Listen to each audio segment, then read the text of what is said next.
Hey everyone, before we dive in, here's something really cool. You're listening to an episode created almost entirely by AI. From the script to the voice, this is part of the AI Takeover series by Blockchain DXB, where we explore what's possible when humans hand over the mic to machines. There's little to no human involvement, and that's what makes this episode so powerful. Welcome to the future of content creation. Let's get into it. This episode is powered by Amana, the region's first and fastest growing regulated all-in-one trading and investing app. Whether you're looking to invest in US stocks like Apple or Tesla, or MENA giants like Adinoc or Salik, Amana puts the financial market at your fingertips.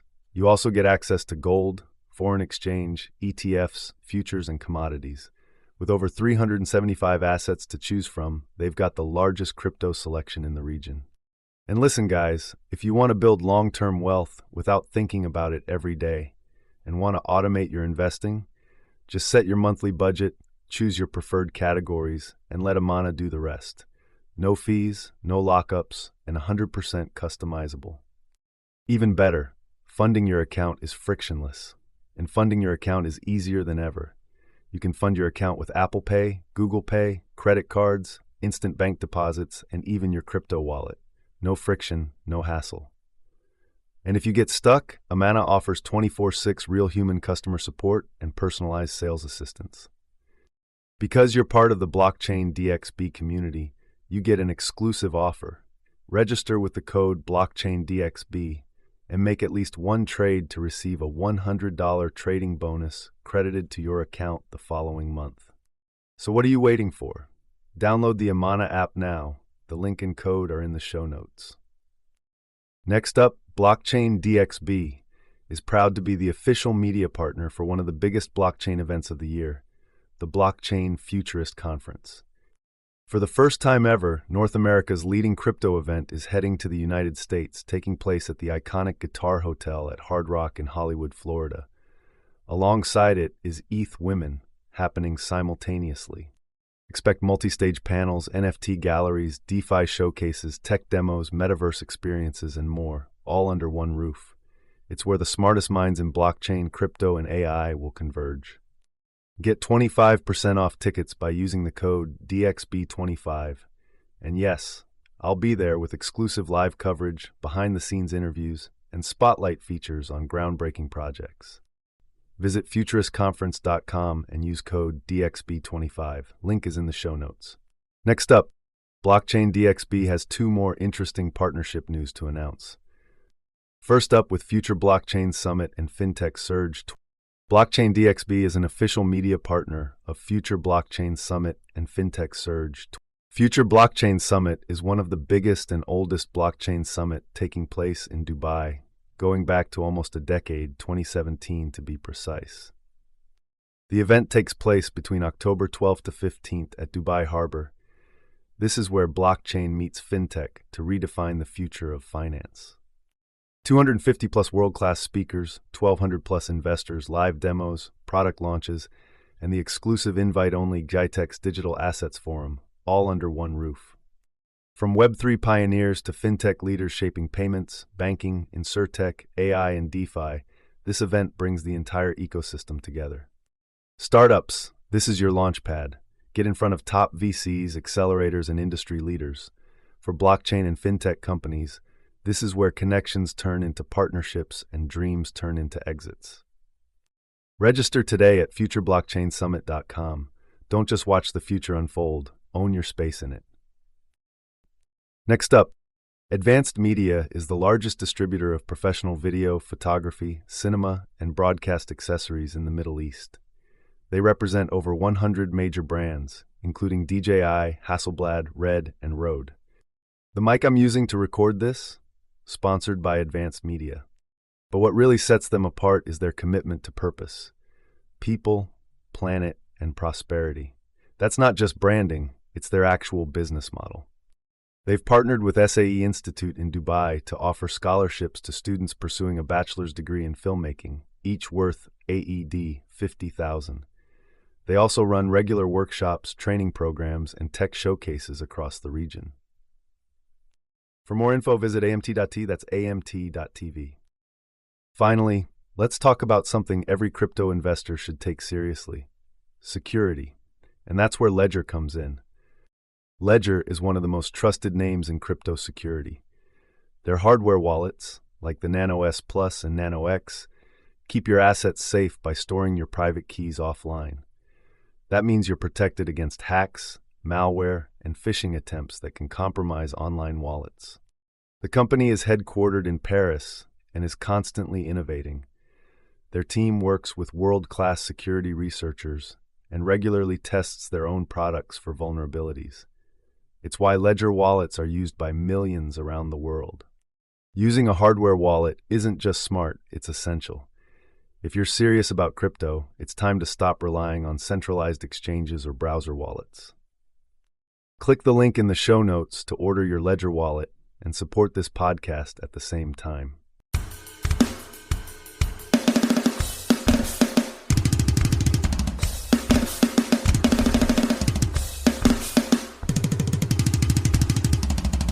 Imagine you have a bank vault. Right.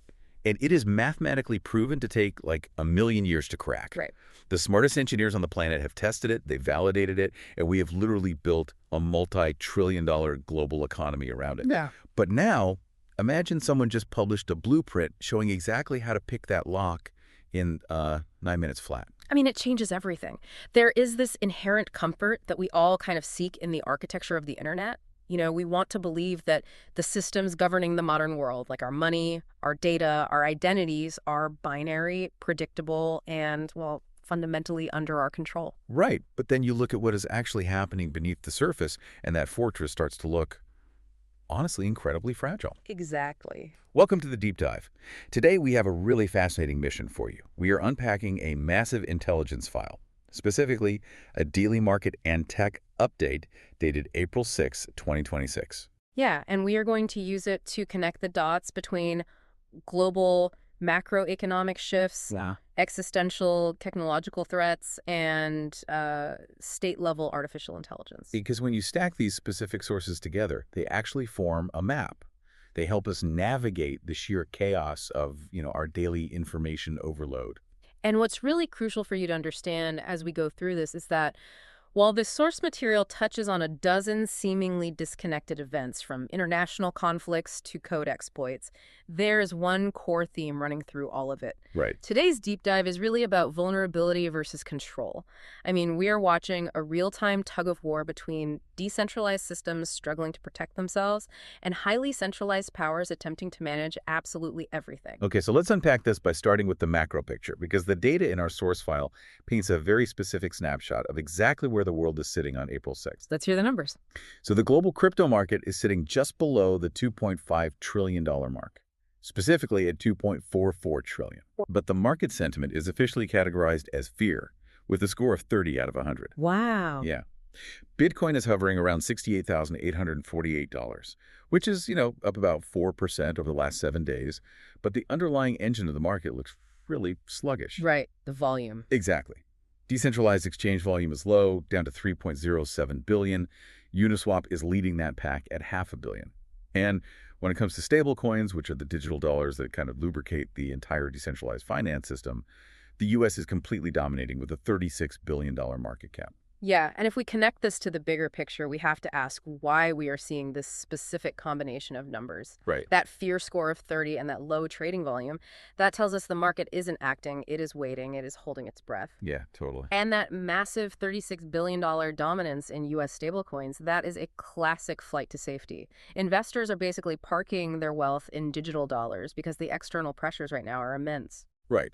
And the source highlights geopolitical tension, specifically tied to something called Operation Epic Fury, and a very strict April 6 deadline regarding the Straits of Hormuz.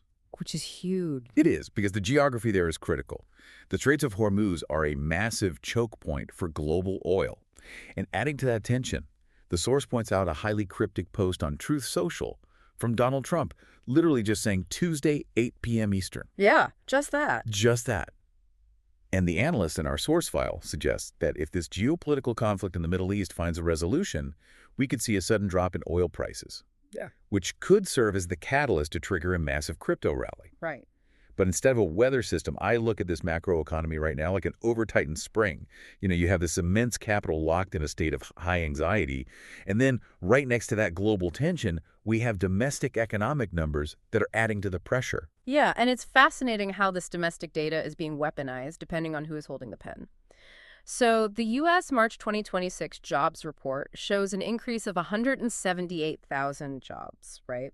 With unemployment holding steady at 4.3%. Right. But the author of our update focuses heavily on one specific metric, a drop of 18,000 federal jobs, which brings the total reduction of government workers to 355,000 since October 2024. Interesting. And look, we aren't here to pick a political side for you, but it's crucial to see how this pro-deregulation lens colors the author's entire market outlook. Right, we're just analyzing the text. Exactly. The source explicitly praises Donald Trump for cutting these federal jobs, framing it as this big economic victory and claiming the labor market is better than ever. Conversely, it heavily criticizes the previous Biden administration's addition of 1 million federal workers, basically painting it as a scary expansion of state power. Right, it sets up this incredible tension in the narrative. And again, we are merely reporting on how this source frames the data, but it shows you the psychology of the market. Yeah. You have the so-called positive signal of federal deregulation clashing with the terror of Middle Eastern conflict deadlines. It makes you wonder, with exchange-traded fund or ETF outflows recently hitting $61.3 million, are traditional metrics even reliable right now? That's the question. Or is the entire financial market just sitting on its hands acting as a pressure cooker until Tuesday at 8 p.m.? Right, and that friction is exactly what is causing those ETF outflows. Capital is slowly leaking out because uncertainty is, well, it's the one thing markets simply cannot price in. Yeah.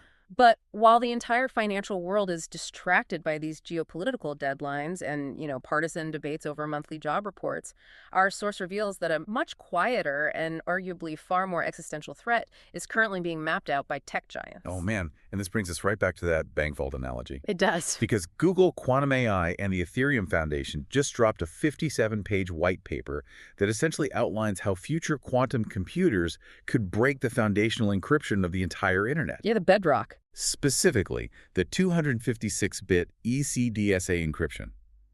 This is the bedrock that secures Bitcoin, Ethereum, and frankly, a lot of our secure communications.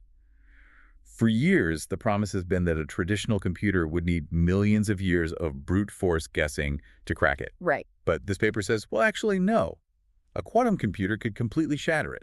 And to understand why this is so terrifying, we have to look at the mechanics of what ECDSA actually is. Think of it as a mathematical trapdoor. Okay. It is incredibly easy to drop something down the trapdoor, like sending a payment using a public address, but it is mathematically impossible to climb back up and figure out the private key that opened it. Right. The math only goes one way. Exactly.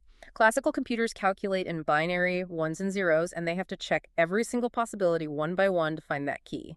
But quantum computers use qubits. Right, the quantum bits. Yeah. Qubits can represent multiple states simultaneously. This allows them to run really complex mathematical shortcuts. The white paper details that by using between 1,200 to 1,450 logical qubits, something called Shor's algorithm could solve that trapdoor math in just 9 minutes. Wait, 9 minutes? In 9 minutes. Let's just pause on that. 9 minutes to break the cryptographic vault of a multi-trillion-dollar industry. Yeah. And you mentioned logical qubits. That's a specific distinction the source makes, right? It is a really critical distinction. See, physical qubits are highly unstable. They lose their quantum state if the room temperature changes by like a fraction of a degree. Oh, wow. Yeah, so logical qubits are essentially networks of physical qubits working together to correct each other's errors. So building a machine with 1,400 error-free logical qubits is an astronomical engineering challenge. Okay, so it's not easy. No, but the paper proves that if you build it, the math works. And it outlines 2 very specific attack vectors. The first is an on-spend attack. Okay, let's unpack how an on-spend attack works, because this blew my mind when reading the source. Yeah, so an on-spend attack targets the mempool. Which is what? The mempool is essentially the glass waiting room of a blockchain. When you send a transaction, it sits in the mempool waiting for a miner to confirm it. Oh, so everyone can see it before it's final. Exactly. Yeah. During that time, everyone can see it. If an attacker has a fast quantum computer, they can watch you submit a transaction, look at your public signature, use Shor's algorithm to reverse engineer your private key in under 9 minutes, and then submit a forged transaction, moving your funds to their wallet. That is insane. And they just pay a higher transaction fee, so the network processes their theft before your original transaction even clears. They literally pick your pocket while you were standing in line at the teller. Exactly. And the second vector is an at-rest attack. This doesn't target active transactions. It targets older, dormant wallets where the public keys have already been fully exposed to the network. Right, because modern wallets hide it. Yeah, modern crypto wallets usually hide the public key behind an extra layer of math until you spend from them, but the older wallets didn't do this. And the stakes for those older wallets are absolutely staggering. The source mentions there are roughly 2.3 million bitcoins sitting in these older, dormant addresses. Unbelievable. At current prices, that is well over $100 billion, just sitting there waiting for a machine smart enough to pick the lock. Yeah. The source even raises this wild legal and policy question about digital salvage.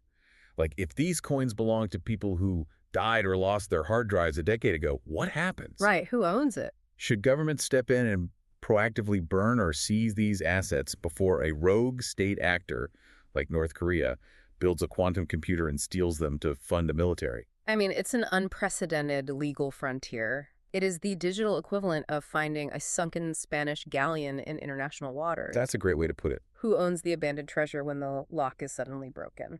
The paper's proposed solution is an urgent transition to post-quantum cryptography, or PQC. This involves upgrading the entire network to entirely new encryption algorithms that even quantum computers can't easily solve. And some are already doing this. Right. The source notes that networks like Algorand are already testing these quantum-safe features because, as the authors bluntly put it, waiting to see what happens will result in a complete disaster. Okay, but I have to push back on this panic a little bit. Okay. Because our source also admits that there is no official Q day, meaning there is no confirmed quantum day when these logical qubit machines will actually exist in the wild. True. And the analyst in the source file points out that a lot of people claiming this will happen by 2029 are basically just influencers on social media trying to chase clout with terrifying doom-scrolling predictions. Yeah, the hype is real. So my question is, aren't we just yelling fire in a crowded theater here? Yeah. If 2.3 million dormant bitcoins are genuinely at risk, wouldn't prematurely confirming this vulnerability just cause a massive digital bank run today, like crashing the market years before the quantum computer is even plugged in? Well, this raises a vital question about managing panic versus managing risk. Yes, the hardware doesn't exist yet in the public sphere, but the theoretical math is fundamentally sound. Right. The cryptography community operates on the principle that you must fix the leak years before the storm arrives. But your pushback is completely valid, especially when you consider the painful reality of the present day. What do you mean? When you see millions of dollars drained from decentralized systems, not by supercomputers, but because human-designed smart contracts were fooled by basic tricks, it completely changes how you view this theoretical quantum threat. We are struggling to secure our classical infrastructure right now. Oh, absolutely, which is exactly what happened on April 1st. Yes. The source file details a massive exploit on the Drift protocol, a decentralized exchange operating on the Solana blockchain. $285 million was drained from the platform. Incredible. And it happened in just 12 minutes, almost the exact amount of time it takes that theoretical quantum computer to crack a key. And here's the truly sobering part. The mechanics of this hack didn't involve futuristic math-breaking, unbreakable code. It was pure social engineering mixed with logic flaws. The hackers created fake collateral, a fabricated digital token they called Carbon Vote. They combined this fake collateral with pre-signed transactions to trick the Drift system's administrative code. Let's make sure we understand how that actually works, because, how does a fake token steal real money? Well, a smart contract is just code. It doesn't have common sense. It looks at a transaction and says, if you give me X amount of collateral, I will let you borrow Y amount of real assets. Okay. The hackers found a blind spot in the protocol's validation process. They submitted this worthless carbon vote token, and the smart contract essentially hallucinated that it was highly valuable. Wow. Once the system accepted the fake collateral, the hackers used their pre-signed transactions to seize administrative control of the liquidity pools and just drain the real assets. They literally walked through the front door with a poorly drawn fake ID, and the automated bouncer let them in. And the impact was immediate. The total value locked, or TVL, which is basically the lifeblood of liquidity keeping the protocol functioning, plummeted from $450 million down to $250 million. Just vanished. The native token crashed by 40% instantly. And there are heavy rumors in the source tying this exploit to North Korea's state-sponsored Lazarus Group. Which brings us to the ultimate paradox of this industry. Exactly. Because what is so jarring is how the source juxtaposes this massive, embarrassing security failure with the crypto industry's relentless push for mainstream retail adoption. Yeah. Right after discussing the drift hack, the source highlights this massive partnership where a platform called ADI Predict Street is becoming the official prediction market partner for the FIFA World Cup 2026. I mean, it's a profound contradiction. You have an industry pushing for global fan engagement, gamification, and massive retail onboarding around one of the most watched sporting events on the planet, while the underlying architecture is still incredibly vulnerable to basic social engineering and logic exploits. Yeah, it's like the industry is building this multi-billion-dollar state-of-the-art sports stadium. They are hanging the banners, they've secured the FIFA partnership, they are inviting millions of everyday people to come sit in the stands and place their bets. Right. But they are completely ignoring the fact that the bank vault holding all the ticket money is currently being emptied out the front door by a guy using a fake ID. Yeah, it's absurd. How can the industry possibly reconcile this aggressive push to get your average person involved when the systemic vulnerabilities are this glaring? They reconcile it by treating security as an iterative process. Moving fast, breaking things, and patching the holes. But the problem is, the things being broken are the life savings of the users. Yeah, exactly. Now let's connect this crypto chaos directly to the actions of state governments, because it explains exactly why nation-states are making the choices they're making today. Okay, let's look at that. State governments are looking at this decentralized landscape where protocols are hacked in 12 minutes and quantum computers threaten underlying encryption, and they're deciding to take the human element and the decentralized element out of the equation entirely. Right. They are moving toward extreme, absolute centralization powered by artificial intelligence. Let's look at what's happening in Dubai, because the scale of this is hard to wrap your head around. The source outlines a master plan directed by the Dubai government to integrate literally all individual and business services into a single, unified digital platform. Everything. And they plan to do this within 1 year. They want to eliminate fragmented municipal systems entirely. The goal is a fully data-driven government, which they project will add $10 billion to their GDP in just 2 years, and place Dubai in the top 10 AI-ready cities globally. And to understand the reality of this, we have to look past the buzzwords. What does an 80% AI-driven government actually mean? Right. What does it actually look like? It means utilizing machine learning models and Internet of Things or IoT sensors across the entire physical city. It means AI algorithms are adjusting traffic lights in real time based on sensor data. Wow. It means city procurement, human resources, and supply chains are dynamically managed by predictive models rather than human committees. It is the ultimate optimization engine. And it isn't just Dubai. The source expands the geographic lens significantly. It details how a company called Presight, which is majority owned by Abu Dhabi's G42, is exporting this model. Yeah. They are signing massive AI agreements across Africa, specifically inking deals with Burkina Faso, Côte d'Ivoire, and Gabon. And these aren't just small tech support contracts, these are national digital transformation initiatives. Right. Presight is deploying AI for core public administration. They are creating AI-driven financial transparency systems to track state funds and building national cybersecurity frameworks. And all of this is supported by a broader $10 billion investment initiative aimed at accelerating AI infrastructure across the African continent. So what does this all mean for us? Let's connect all these threads together Yeah. because this is where the picture comes into really sharp focus. Absolutely. We just spent the first half of this deep dive exploring how a single logic flaw in a decentralized crypto protocol led to a $285 million hack in 12 minutes. Right. We talked about how future quantum computers might break the encryption of the entire internet because of exposed public keys. And yet, the response from nation-states is to put an entire city's operations, its finance, its HR, its physical traffic sensors, onto one unified AI platform. Yeah. My question to you is, aren't governments just creating the ultimate catastrophic single point of failure? Like, are they trading long-term resilience and security just to get short-term operational efficiency? Well, that is the multi-trillion-dollar question governing the next decade. The state-level logic argues that a unified, heavily fortified AI system can detect anomalies, patch vulnerabilities, and optimize resources infinitely faster than fragmented human departments ever could. Okay, I see that. They believe AI provides the ultimate oversight, essentially building a fortress too smart to be breached. But your point highlights the terrifying flip side. If that one unified ecosystem is compromised, whether by a highly sophisticated state actor, a sudden quantum computing breakthrough, or even an internal AI hallucination, the blast radius isn't just a single decentralized exchange losing a few $100 million.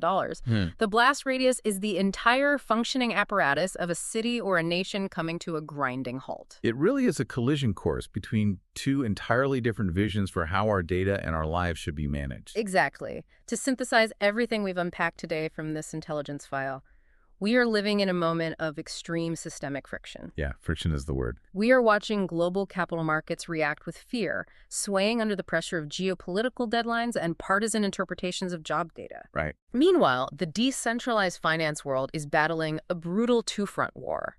It is desperately fending off present-day social engineering hacks while trying to preemptively rewrite its underlying math to survive the future threat of quantum computers. And struggling to do both. And struggling.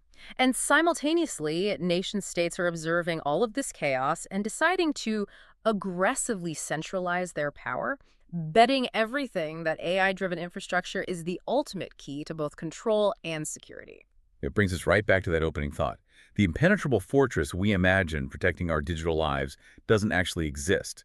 The entire foundation is currently undergoing a massive structural redesign in real time, and honestly, nobody is quite sure if the new blueprints are actually safe. Not all. Which leaves us with a final, really provocative thought for you to mull over as you go about your day. If decentralized systems like Bitcoin and all of crypto eventually require impossibly complex, massive technological upgrades just to survive the threat of the quantum bomb, and meanwhile state governments are successfully building these highly efficient, heavily funded, centralized AI infrastructures.